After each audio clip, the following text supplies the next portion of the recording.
సీతా స్వయంవరం. యుగాలు మారిన సీతారాములను ఆదర్శ దంపతులుగా చెప్పుకుంటారు. ఆలు మగల అనురాగానికి ఈ జంట అన్ని కాలాల్లోనూ ప్రత్యేకగా నిలిచింది. ఇక శివధనస్సును విరిచిన శ్రీరాముణ్ణి స్వయంవరంలో సీత వరించింది.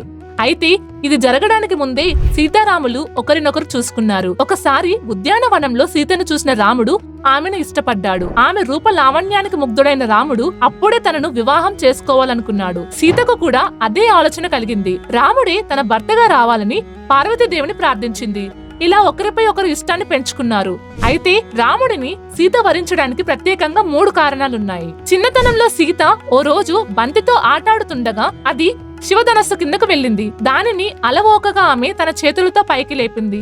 ఈ దృశ్యాన్ని చూసిన తండ్రి జనక మహారాజు ఆ రోజు నుంచే సీతకు తగిన వ్యక్తిని భర్తగా తేవాలని నిర్ణయించుకున్నాడు. తన కుమార్తెకు తగిన వరుడు కోసం స్వయంవరం ఏర్పాటు చేసి శివధనస్సు విరిచిన వారికి సీతను ఇచ్చి వివాహం చేస్తానని ప్రకటించాడు. లంకాధీశుడు రావణుడితో సహా 1000 మంది ఈ స్వయంవరానికి వచ్చిన ఒక్క రాముడు మాత్రమే శివధనస్సు విరిచాడు. దీంతో సీత తనకు రాముడే తగిన భర్తని, ఆయనే తనను రక్షించగలనని భావించింది. స్వయంవరంలో రాముడిని సీత వరించడంతో జనకుడు తన కుమార్తెను వివాహం చేసుకోవాలని కోరాడు. కానీ దీనికి రాముడు తన తండ్రి దశరథుడు అనుమతి అవసరమని అన్నాడు.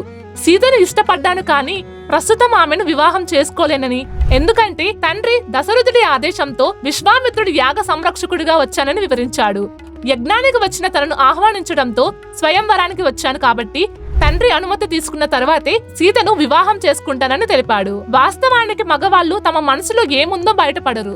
మహిళల మనసులోని విషయాలను ఆమె మాటల్లోనే తెలుసుకోవాలని ఆలోచిస్తారు. అయితే రాముడు మాత్రం తనను వివాహం చేసుకునే విషయంలో మనసులోని మాట చెప్పడంతో సీత సంతోషించింది. పెళ్లికి తండ్రి అనుమతి కావాలని రాముడు చెప్పడంతో ఆయనపై మరింత గౌరవం, ప్రేమ పెంచుకుంది. అత్తవారింట్లో లభించాల్సిన గౌరవం, భద్రత కోసం రాముడు అలాంటి నిర్ణయం తీసుకున్నాడని భావించింది. అంతేకాదు రాముడు భావోద్వేగాలను నియంత్రించుకోగల వ్యక్తిని, తనకు తానుగా క్రమశిక్షణ కలిగిన వాడని నిర్ణయానికి వచ్చింది. సీత అందం గురించి తెలిసిన వందలాది మంది ఆమెను తన సొంతం చేసుకోవడానికి స్వయంవరానికి వచ్చారు. ఈ విషయం రాముడికి కూడా తెలుసు. కానీ తను సీతకు తగిన వాడినని స్వయంవరంలో నిరూపించుకున్నాడు. తండ్రి అనుమతితో పెళ్లి చేసుకుంటానని చెప్పి తన స్వీయ నియంత్రణ శక్తిని చాటుకున్నాడు. రామాయణంలో సీత మృదు స్వభావం, ఆత్మ బలిదానం, పాతివ్రత్యం నేటి సమాజానికి ఎన్నో గొప్ప విషయాలను తెలియజేస్తుంది.